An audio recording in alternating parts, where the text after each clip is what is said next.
So there's so many questions. Like I asked Twitter, I was like, hey guys, what do you guys want to know? And I just got bombarded. And I just want to let you guys know right out of the gate, there's a lot of stuff that is going to be surprise. Okay? Yeah. It's a lot of stuff that we can't touch on, but one of my favorite things in the game is the weapon system, the weapon crafting and stuff.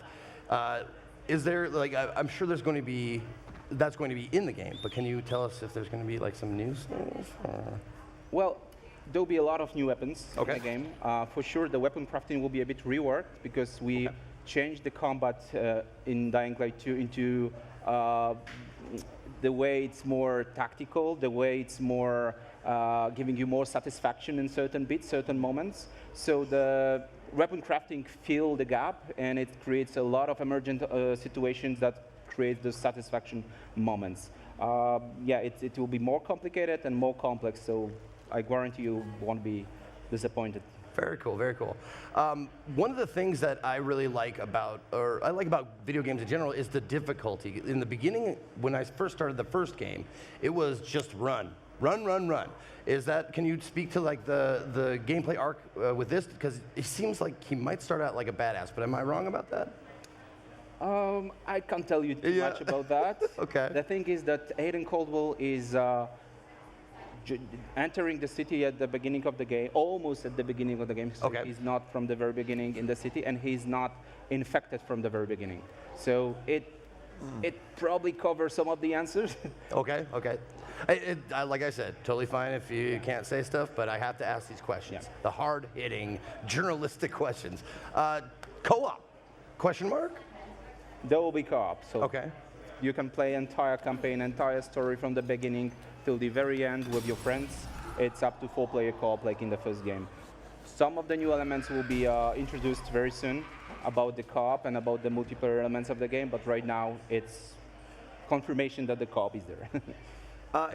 Can I ask a couple questions about, you know, when you dropped a lot of the information around this sort of the city that is living and based off of your decisions, then, you know, is it the peacekeepers, like they could react differently to you or what is happening or saving a citizen, et cetera. I'm curious if you can talk at all about how this new character Aiden now, and what arguably has to be an interesting thing within this world to be infected and keeping that a secret, et cetera. Is that also going to be playing into like some of the decisions and how people or different organizations might be reacting to me in the game? Yeah, it plays a pretty big role. One of the big pushes with Dying Light 2 was to sort of like really focus on choice and consequences. And like, you know, working on like RPG games in the past, it's really easy to do that with like human interactions. Right. But what's really impressed me about Dying Light 2 is the sheer amount of environmental reactivity that may occur as a result of your actions in the game. And really, when I saw the first few examples of it, I'm like, Adrian, you gotta be freaking kidding me. He's like, no, wait, watch this. It's really empowering for a player. Yeah, I mean, that is exciting overall too, because it means that when Zeke plays and I play and we start talking about it, it's like, well, no, wait a second, that didn't happen. It's like, well, I made these decisions, and to me as a player, that is also interesting because I tend to be like a good player on the side of like maybe chaotic good, but more good. And when you get put up with those even more difficult decisions and you don't know what effect that will have, like on the ripples on the world, that's super exciting. Yeah, one of the big goals is actually how the players sort of like discuss their experiences and how their gameplay has been different in each playthrough, and then share it online and talk with each other and share their experiences. That was also a big part of it. Yeah. And when you talk, like you actually mentioned each playthrough, can you talk about like the replayability factor? Yeah, you can finish the game without seeing 50% of the content even. So really, when you play again, speedrunners, are you listening? That's a challenge. So the cool thing is like when you're playing again, you know the consequences based on your previous choices. So now you can turn left, turn right, and play it differently, and the world will look different.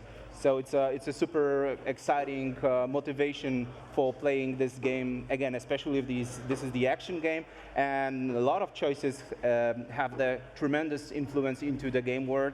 So the scale of the consequences is super high. Sometimes it's really like like from movies, like disaster movies with 2012 or something like that. Like apocalyptic I like this. choices. I like the sound so of if this. you play it differently, you're gonna see different things. So it's very much connected with Dying Light. Will DNA. we as players know the weight as we're making some of these decisions, or?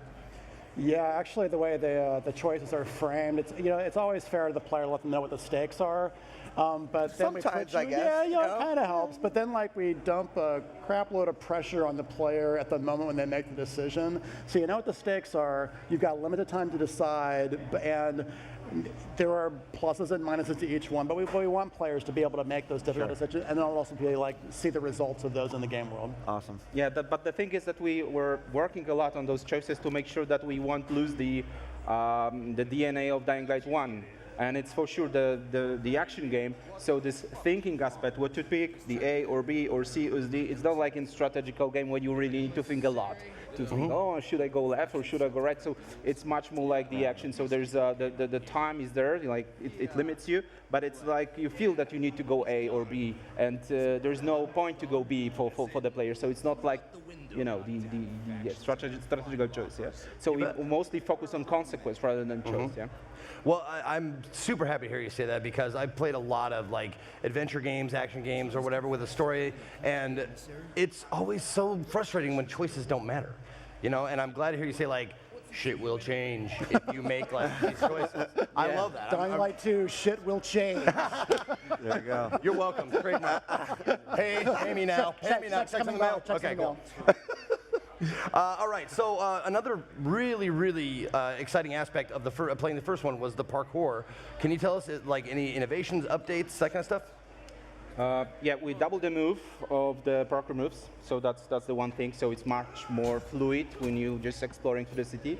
We introduced last year the. I'm sorry. When you say double the move, what do you mean by that?